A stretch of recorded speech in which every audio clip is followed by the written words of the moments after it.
lisais justement une histoire où tu as rendu visite à la CIA et ils t'ont montré une libellule mécanique Oui, avec une batterie. Qu'est-ce qu'ils t'ont montré? eh bien, j'ai eu beaucoup de liens avec l'agence, ce qui a été rendu public au fil des années. Et je donnais une conférence, puis après, ils m'ont emmené faire une visite d'un musée de la CIA. Ils m'ont montré beaucoup de choses. Oh, voici le casque qui a été porté par ce pilote abattu au-dessus de la Russie, nommé Powers. Toutes sortes de souvenirs intéressants. Et l'un d'eux était une petite libellule, de la taille d'une libellule, et elle était mécanique. Et je l'ai regardé de très près et je me suis dit, waouh, c'est vraiment fantastique, c'est très intéressant. Et il m'a dit, tu n'as aucune question? J'ai dit, non, je vois. Il m'a dit, pourquoi pas demander sa date de construction? J'ai dit, d'accord, quand ça? 1967. En 1967, avant que nous ayons la moindre électronique miniaturisée ou la motorisation, la CIA avait construit cette petite chose. Et c'était une petite caméra qui volait ici comme une libellule, puis qui rentrait à sa base. Et je ne sais pas combien de photos il contenait. Voici un point intéressant à partager avec vous sur l'IA. Les gens se demandent si l'IA est sophistiquée et où elle en est. Je pense que tout ce à quoi nous avons accès comme l'IA, nous avons probablement quelque chose que les services de renseignement américains avaient il y a 10 ans. Nous sommes probablement déjà en train de traiter avec quelque chose d'assez ancien. Je suis en train de regarder cette photo de ce dragon. Oh, je ne savais même pas que c'était public. C'est ce salaud-là. Le voilà. Ce petit truc ici. Ouais. Ça a été fabriqué il y a 50 ans. Alors imaginez la technologie qu'ils possèdent aujourd'hui. Oh, bien sûr. Ils n'ont plus besoin de libellules avec tous ces appareils électroniques. Bien sûr. Ils peuvent allumer nos appareils, probablement ta montre si c'est une Apple Watch, mais certainement ton téléphone. Et oui, nous participons à, je n'appellerais même pas ça une expérience, mais plutôt un processus. Tu as lu 1984, j'en suis sûr, et la plupart de ton public aussi. C'était encourageant au début du Covid de voir que 1984 est devenu le 17e best-seller mondial en anglais, signe que les gens sont attentifs. Ils voient que ce qu'ils vivent a un aspect de 1984. Toute la science-fiction finit par devenir réalité. Je le constate encore et encore. Quel conseil donneriez-vous à mes auditeurs concernant comment naviguer dans le monde actuel, vous savez, pour éviter les menaces, que ce soit pour nos tissus mous, comme vous l'avez dit, ou simplement pour notre vie privée et notre vie en général? Début du conseil. 10 enfants élevés, dites-vous. Oui, Quel conseil donnez-vous à vos 10 enfants? eh bien, ils savent tous que leur père est un grand défenseur. Et mon premier livre, qui est encore un très grand livre, Le don de la peur, ce livre est, je pense, toujours le livre le plus vendu au monde sur la violence après 25 ans. Et cet ouvrage parle pleinement d'intuition et de responsabilité individuelle. Donc, la toute première chose que je dirais à vos auditeurs, à vous, et que je me rappelle aussi à moi-même, c'est que les êtres humains n'ont pas eu les plus grandes griffes, ni les plus grandes dents, ni les plus gros muscles. On a eu le plus gros cerveau pour notre taille. Et le système de défense nucléaire que tout humain possède, c'est l'intuition, bien différente de la logique. L'intuition vient de la racine intueri, qui signifie protéger et garder. C'est ce sentiment que l'on a. Oh, j'ai l'impression que je devrais retourner à l'appartement pour revérifier. Est-ce que j'ai laissé le feu sous la casserole? Et tu y retournes, tu ouvres la porte et tu n'avais pas laissé le feu sous la casserole. Mais il se passe toujours autre chose qui te fait être content d'être revenu. Je crois que l'intuition a toujours raison, au moins de deux façons. Premièrement, elle a toujours tes intérêts à cœur. Ce n'est pas en train de te manipuler. Ça te donne de vraies informations qui ont de la valeur. Et deuxièmement, c'est toujours basé sur quelque chose. Notre parcours, c'est comprendre que quand j'ai une intuition, comme faire cette émission avec toi, qui sait pourquoi, mais quand j'ai ce ressenti, et d'ailleurs je ne fais pas la plupart, je ne sais pas pourquoi, ni ce que ça va donner. Je pourrais en inventer une par logique, non? J'aime bien ce gars. Ces émissions m'ont beaucoup appris, je sais argumenter. Je peux défendre n'importe quelle idée. Mais si c'est juste basé sur ce que je ressens, et tout ce que tu as réussi et accompli était basé sur ce que tu ressentais, c'était basé sur l'intuition. En Amérique, en Occident, on pense qu'on agit par logique, non? Je présente un PowerPoint et je dis au conseil, voilà la raison et les pourcentages. Et ils disent, oh, très bien, les conseils d'administration des entreprises américaines préféreraient cela. Je privilégie la logique, même à tort, au lieu de l'intuition. même avec raison. Donc, quand je dis non, c'est que c'est la bonne chose à faire, c'est intelligent, ça va marcher, comme Amazon Prime auquel les gens s'opposaient. Et là, 175 millions de personnes l'utilisent rien qu'aux USA. Énorme succès. Processus intuitif, pas un processus logique. La logique est faible et laborieuse. La logique fait A, B, C, D. L'intuition va de A à Z instantanément. Et tu ne sais pas pourquoi. C'est savoir sans savoir pourquoi. Je ne me sens pas bien par rapport à cette personne. J'avais dit que j'allais conclure cette affaire. Je me retire.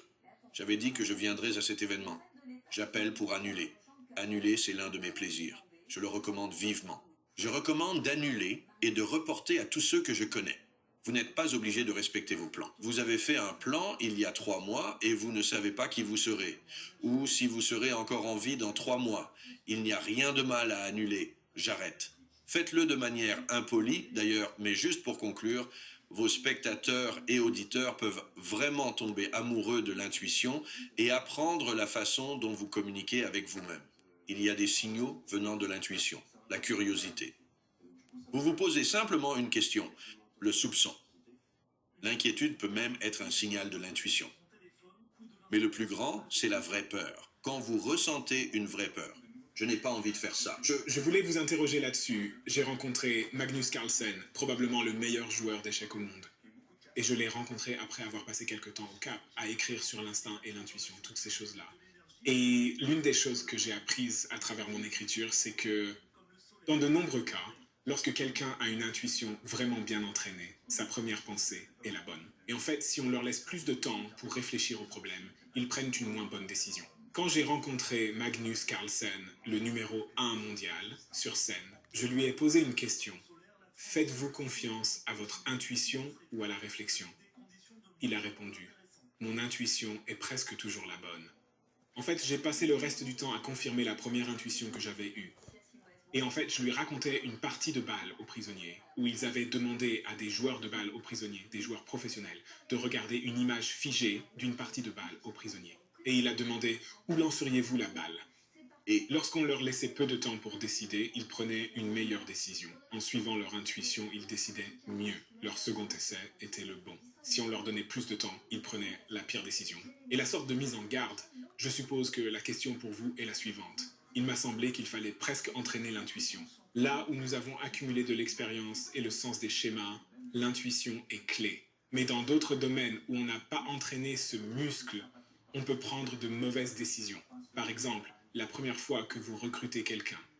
Vous manquez d'intuition. Alors vous dites, oui, elle a l'air sympa. Mais ensuite, vous voyez, cela fait probablement 15 ans que je recrute des milliers de personnes. Et vous savez, j'ai une intuition. Alors, devez-vous entraîner votre intuition? Eh bien, je pense que cela se fait automatiquement. Au fil de la vie, de nouvelles distinctions s'ajoutent. Mais je crois aussi que c'est une ressource naturelle. Je pourrais l'envisager d'un point de vue spirituel. C'est très difficile de comprendre pourquoi nous ressentons certaines choses. Et nous faisons ce que Magnus a dit, c'est-à-dire que nous obtenons notre réponse, puis nous revenons en arrière pour voir si elle correspond, n'est-ce pas? Je pense que la formation nécessaire, Stephen, ce n'est pas celle qui vise à améliorer ton intuition, mais plutôt celle qui t'apprend à l'écouter et à ne pas l'interroger ni la remettre en question. Parce que je vais te donner un exemple. Une femme travaille tard le soir dans un immeuble de bureau comme celui-ci. Elle est au 10e étage. Elle s'en va. Elle appuie sur le bouton de l'ascenseur. La porte de l'ascenseur s'ouvre. À l'intérieur de l'ascenseur se trouve un homme qui lui fait peur. Elle n'aime pas ça. Pour une raison ou une autre, elle n'a pas pu évaluer tous les éléments. Comment est-il habillé? À quoi ressemble-t-il?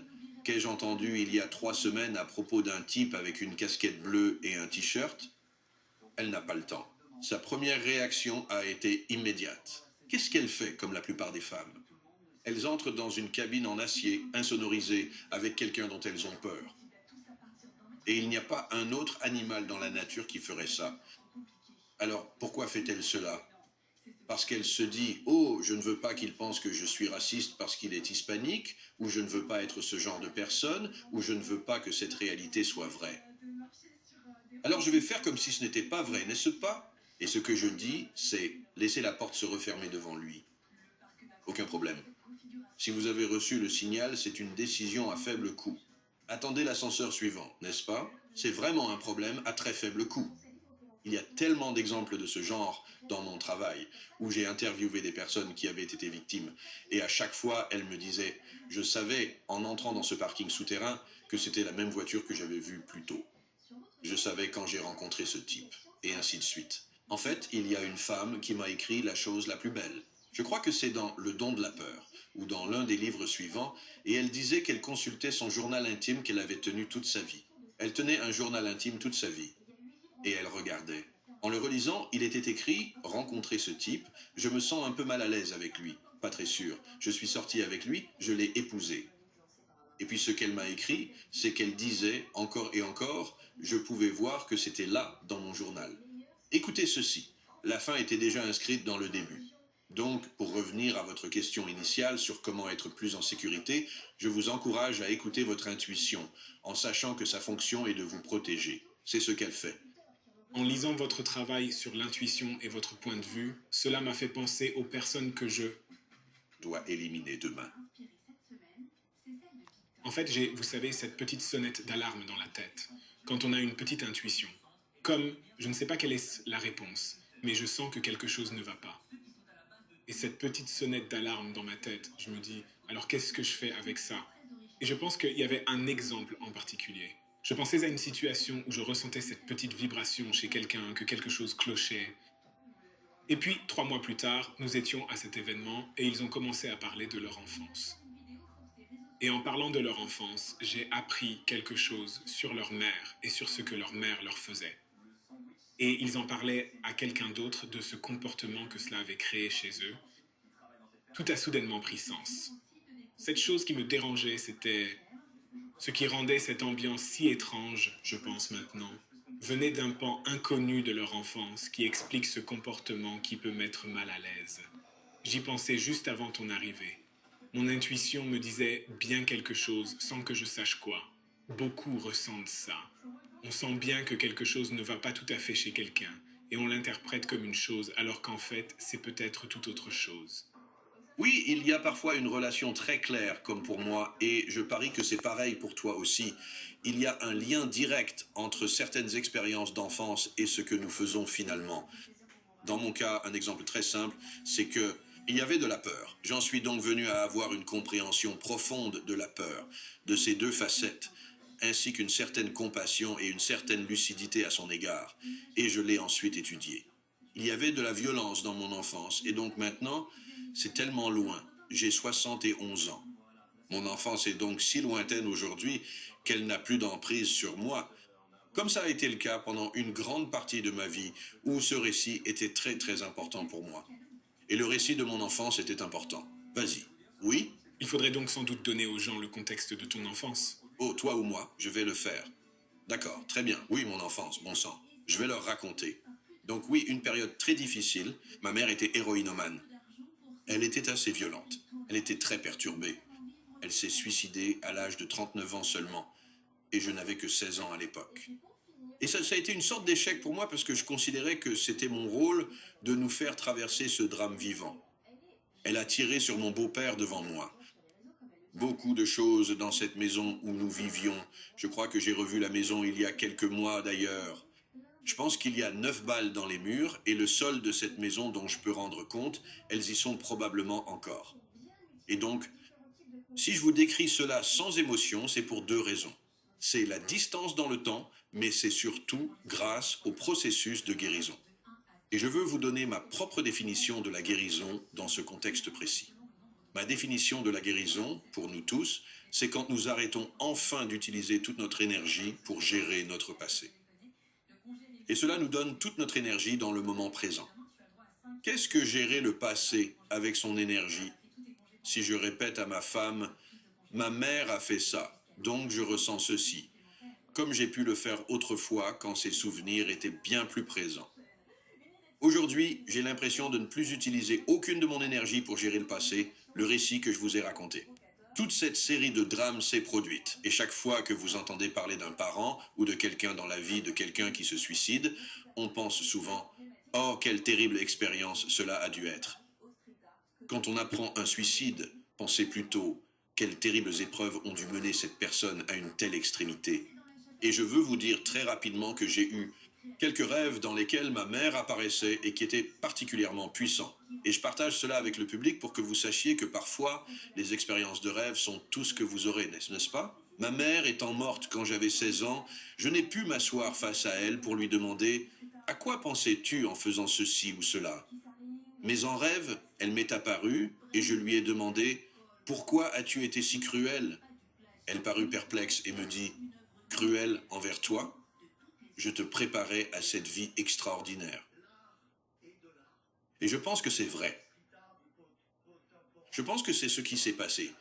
Que ce soit pour toi, quelle que soit ton expérience, ou pour Tony Robbins, dont nous avons parlé plus tôt, quelle que soit son expérience, ce sont ces expériences-là qui ont compté. Si l'on retire ces expériences, on n'aurait personne qui grandirait avec l'unique désir d'écrire, vendre et publier ses livres tout à fait gratuitement, comme l'actuel Forbidden Facts.